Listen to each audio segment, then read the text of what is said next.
ಆ ಮದನು ಒಂದ್ ನಿಮಿಷ ಇಲ್ಲೇ ಇದ್ದಿದ್ರೆ ತೆಂಗಿನಕಾಯಿ ತಗೊಂಡು ತಲೆ ಮೇಲೆ ಹೊಡೆದ್ಬಿಡ್ತಿದ್ದೆ.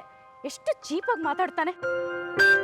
ನನಗೆ ಗೊತ್ತು, ಆ ಸುನಂದಮ್ಮ ಬೇಕಂತಾನೆ ಅವನ್ನ ಕರ್ಸಿರೋದು, ನಮ್ಮನ್ನ ಅವಮಾನ ಮಾಡೋದಿಕ್ಕೆ. ಆ ಸುನಂದಮ್ಮಗೆ 2 ಬಿಟ್ಟಿದ್ದೀನಿ, ಆದ್ರೂ ಬುದ್ಧಿ ಬಂದಿಲ್ಲ. ಈ ಸಲ ಕೊಟ್ರೆ ಎಲ್ಲ ಸರಿ ಹೋಗುತ್ತೆ. ಪ್ಲೀಸ್ ಕಣೆ ಬೇಬಿ, ನಿನಗೆ ಕೈ ಮುಗಿ ಕೇಳ್ಕೊತೀನಿ, ಮತ್ತೆ ಸುನಂದಮ್ಮನ ಮೇಲೆ ಕೈ ಮಾಡಕ್ ಹೋಗ್ಬೇಡ ನೀನು. ಮತ್ತೆ ಇವಳು ಕೊಡೋ ಕಾಟನೆಲ್ಲ ಸಹಿಸ್ಕೊಂಡು ಸುಮ್ಮನೆ ಇರ್ಬೇಕು ಅಂತೀಯಾ? ಆ ಜಾನ್ವಿ ನೋಡಿದ್ಯಾ, ಮದನ್ ನಮ್ಗೆ ಅಷ್ಟು ಅವಮಾನ ಮಾಡಿದ್ರು ತುಟಿ ಪಿಟ್ಟಿ ಕನ್ಲಿಲ್ಲ ಅವಳು. ನಮ್ಮ ಅತ್ತೆದಿರ ಹತ್ರ ಆತರ ಮಾತಾಡ್ಬೇಡಿ ಅಂತ ಒಂದು ಮಾತು ಆಡ್ಲಿಲ್ಲ ಅವಳು. ಬೇಬಿ, ಅವಳಿಗೆ ಕೆಲಸಕ್ಕೆ ಲೇಟ್ ಆಗಿತ್ತು ಅನ್ಸತ್ತೆ ಕಣೆ. ಇಲ್ಲಿ ಜಗಳ ಮಾಡ್ಕೊಂಡು ನಿಂತ್ಕೊಂಡ್ರೆ ಕೆಲಸಕ್ಕೆ ತೊಂದರೆ ಆಗತ್ತೆ ಅಂತ ಹಾಗೆ ಹೋಗಿರ್ತಾಳೆ. ಬೇಬಿ, ಅವಳು ನಮ್ಮ ಮೇಲೆ ತುಂಬ ಪ್ರೀತಿ ಇಟ್ಕೊಂಡಿದ್ದಾಳೆ ಕಣೆ. ನಮ್ಗಳಿಗೋಸ್ಕರ ಅವ್ರ ಅಮ್ಮನ ಹತ್ರನೇ ಜಗಳ ಮಾಡ್ದವಳು. ಇನ್ನು ಮದನ್ನ ಸುಮ್ಮನೆ ಬಿಡ್ತಾಳಾ? ನೋಡು, ಎಂತ ಕರ್ಮದ ಬದುಕು ನಮ್ದು. ನಮ್ದು ಅಂತ ಒಂದು ಸ್ವಂತ ಮನೆ ಇಲ್ಲ. ಯಾರ್ದೋ ಮನೆಗೆ ಬಂದು ಅವ್ರು ಅಂದಿದ್ದೆಲ್ಲ ಅನ್ಸ್ಕೊಂಡು ಅವ್ರು ಹಾಕಿದ ಊಟ ಎಲ್ಲ ಮಾಡ್ಕೊಂಡು